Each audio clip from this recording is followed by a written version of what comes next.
This is day 7 of helping you pass the board exam, partialization versus prioritization edition.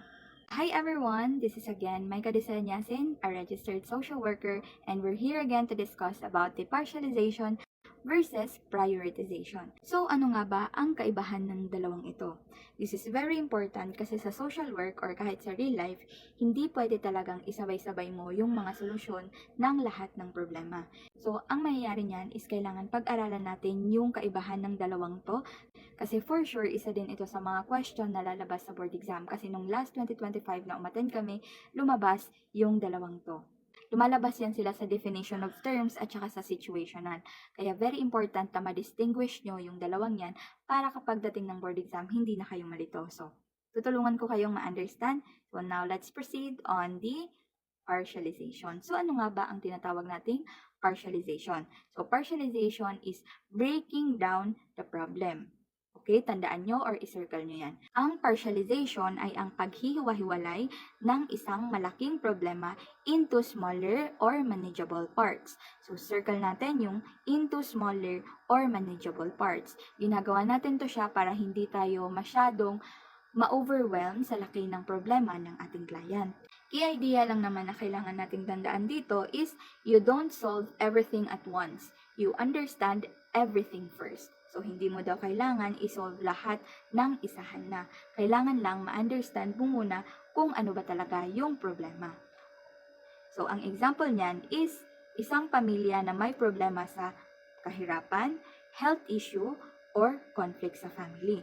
So, instead daw na sabihin mo na ayusin kaya natin yung buhay nila, ipa-partialize mo daw siya. What do I mean by that?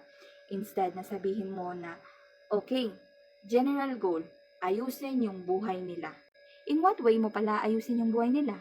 Siyempre, kailangan isa-isahin mo or kailangan i-breakdown mo muna kung ano ba talaga yung problema nila. So, ang problema nila is financial. Kasi nga, mahirap sila. Isa pang problema nila is health problem. Kasi may health issue yung pamilya. Isa pa is relationship problem. Kasi may conflict sa family. So, doon pa lang talaga, malinaw na sa'yo na, okay, ang mga problema nila is kahirapan, health issue, at saka conflict sa family. So, mas madali nating maiintindihan kung ano yung mga bagay na kailangan nating i-tackle kapag mag-intervention plan na tayo. So, yun yung importansya kung bakit kailangan natin i-partialize or kailangan natin malaman yung breakdown ng mga problems para hindi tayo ma-overwhelm at para hindi natin masyadong isipin kung ano nga ba yung intervention kasi alam na natin kung anong area ba natin sila matutulungan. Okay? So, proceed naman tayo sa prioritization. So, di ba?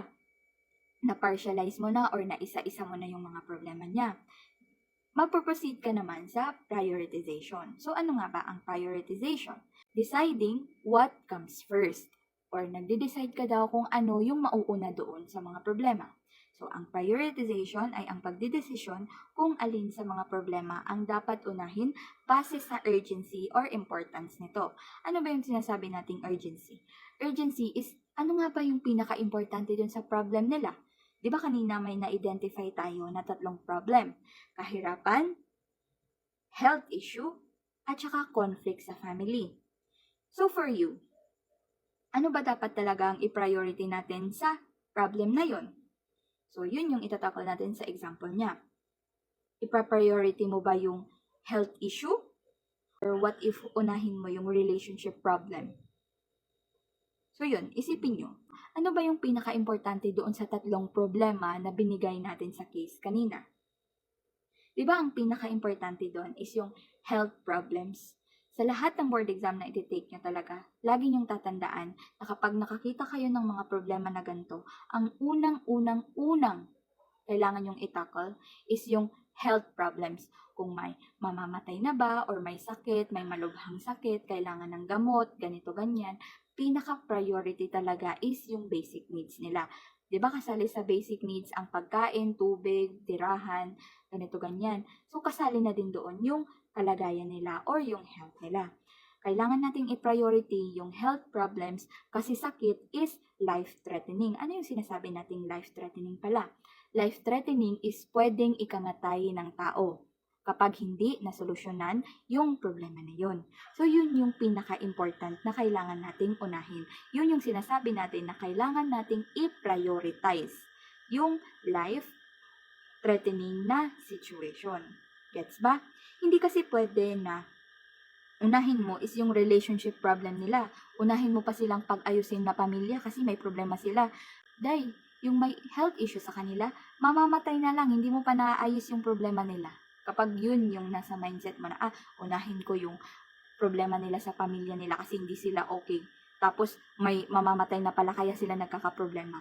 So, diba, hindi din pwede na unahin mo yung financial problem. Like, hahanapan mo ng paraan kung paano ba makakapag-work yung family, no, or hahanapan mo ng paraan kung paano ba makakapag-work yung tatay nila. What if yung tatay nila pala yung may health issue? Or yung mother pala is siya yung nag-aalaga sa mga anak nila? Eh, di ba? Very wrong na yun siya. So, kailangan, ang una-una talagang itatakal nyo is yung sa health problem talaga. Yun yung pinaka-priority kasi yun yung pinaka-urgent or yun yung pinaka-importante. So, ang key idea lang naman na kailangan yung tandaan sa prioritization is you don't just list problems. You rank them. I-rank mo sila kung sino yung pinaka-importante sa hindi naman gaanong ka-importante. And yung pinaka-importante, yun yung uunahin mo. Okay, gets? So, let's now proceed sa social work application. So, paano nga ba siya ina-apply sa social work? So, ginagamit ito sa case assessment and intervention planning para systematic at hindi trial and error ang approach. So, ginagamit daw talaga to siya sa case assessment. Sinasabi natin case assessment is makikita nyo yan sa mga case study nyo or sa casework. So, intervention planning din, nasa planning din yan sa casework kapag gumawa kayo ng case study. Kasi para daw systematic siya. Ano ba yung sinasabi nating systematic? Systematic is naka-arrange na siya kung ano ba talaga yung tamang gagawin mo na process sa pagtulong ng iyong client. Hindi kasi ito trial and error. Ang sinasabi nating trial and error is kapag nagkamali ka, uulitin mo. Or kapag nagkamali ka, gagawin mo yung tamang proseso. Hindi po ganun. Kasi what if pala, inuna mo na isolve yung financial problem nila. Tapos namatay lang din yung may health issue sa kanila. And then what's even the point? Mag-aaway-away pa rin naman yan sila kapag hindi mo nauna yung pinaka-emergency. What if pala kaya sila nagkakaroon ng health issue kasi nga wala silang pera? Or kaya sila nagkakaroon ng conflict sa family kasi nga wala silang mai-provide doon sa may sakit sa kanila. So, hindi na nila alam kung ano ba talaga yung role nila doon sa family. So, yun yung importansya. Hindi po ito talaga trial and error, okay? Yan po talaga ang no-no sa social work na baka isipin nyo kapag nagkamali kayo sa intervention planning is uulitin nyo na lang. Hindi po. Kailangan is dapat alam nyo na yung intervention plan na pwede sa kanila at applicable sa kanila para hindi ka na mahirapan as a worker and also para hindi na din sila mahirapan as your client. So, I really hope na nagets nyo yung explanation. So, mag-proceed naman tayo sa conclusion. So, dito na tayo sa last part, which is partialization helps you understand. Prioritization helps you act. Together, they help you move forward step by step. Okay, so understandable naman yung conclusion, di ba? Yung partialization daw is tinutulungan niya tayong ma-understand yung problema.